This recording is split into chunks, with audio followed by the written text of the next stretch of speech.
జీ5 ఉండగా మీ favourite TV shows ని మీరు అస్సలు మిస్ అవ్వలేరు. Complete free. అయ్యో అమ్మా, ప్రతి దానికి టెన్షన్ పడిపోతావేంటి? రేపు మీరు కూడా ఆడపిల్లల్ని కంటారు కదా, అప్పుడు మీకు తెలుస్తుంది ఈ టెన్షన్ ఎలాంటిదో.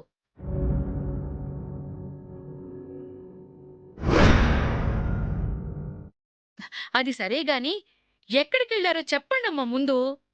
అబే, మరేం లేదమ్మా. లాయర్ గారి బంధువుల ఇంట్లో పెళ్ళుందన్నారు. పెళ్ళికి కావలసిన వస్తువులు, ఫార్మాలిటీ సామాన్లు ఏమేం అవసరమవుతాయో లిస్టు రాసివ్వమని అడిగితే సరే అని అక్కని తోడుగా తీసుకుని వెళ్ళాను. ఓహో, అలాగా. అవునమ్మా, ఆ సామానంతా కూడా మన షాప్లోనే కొంటాము అన్నారు. అందుకే వెళ్ళాం. వెళ్తే వెళ్ళర్లే కాని కాస్త ఆ విషయం నాకు ఫోన్ చేసి చెప్పుండొచ్చు కదా. 10 నిమిషాలే కదా, అలా వెళ్ళి ఇలా వస్తాము అనుకున్నాము. హా, వాళ్ళు మరీ ఇంతసేపు అక్కడే ఖైదీల్లా కూర్చోబెడతారని అనుకోలేదు. ఆహా, అదే పెళ్లి కదమ్మా, కదలనివ్వకుండా కూర్చోబెట్టేశారు అంటున్నా. ఓహో. పర్వాలేదే.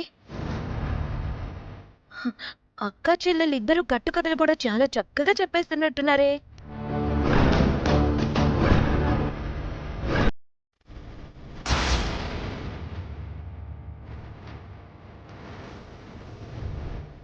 శిఖర, ఏంటి అంటున్నావు? ఎవరే కట్టుకథలు చెప్పేది? నోరుంది కదా అని ఏది పడితే అది బాక్కు. అయ్యో పెద్దమ్మా, ఏది పడితే అది బాగడానిక నేను ఇక్కడికి అదే పనిగా వచ్చింది. మరి నీకు అదే పని కదా. అయినా ఎక్కడా తిన్నగా ఉండే అలవాటు లేదు కదా తమరికి. అవే అలవాట్లు వచ్చేసి ఉంటాయేమో, ఎవరికి తెలుసు. ఇంటికి ఏంటి బాధ? ఇది నా బాధ కాదు పెద్దమ్మా, నీ కూతురులిద్దరి కథ.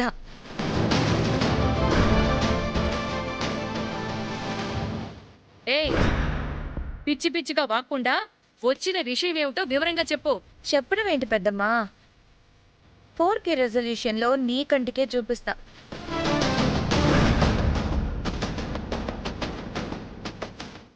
అసలు వీళ్ళు ఎక్కడికి వెళ్ళారో, అంతకు ముందు ఏం చేస్తే అక్కడికి వెళ్ళారో నీకే ఈ వీడియో చూస్తే అర్థమవుతుంది. చూశాక గుండెల మీద చెయ్యేసుకొని మరీ ఎక్కువగా బాధపడితే నాది మాత్రం పూజే కాదు, సరేనా?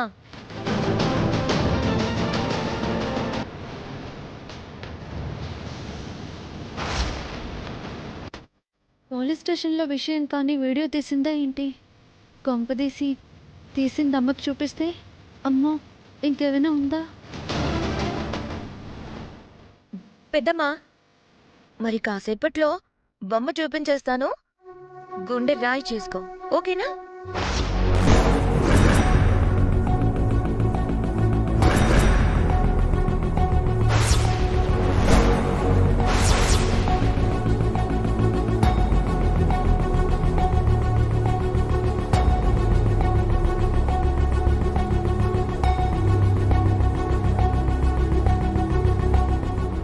జీ5 యాప్ డౌన్లోడ్ చేసి అన్ని ఎపిసోడ్స్ పూర్తి ఉచితంగా చూడండి.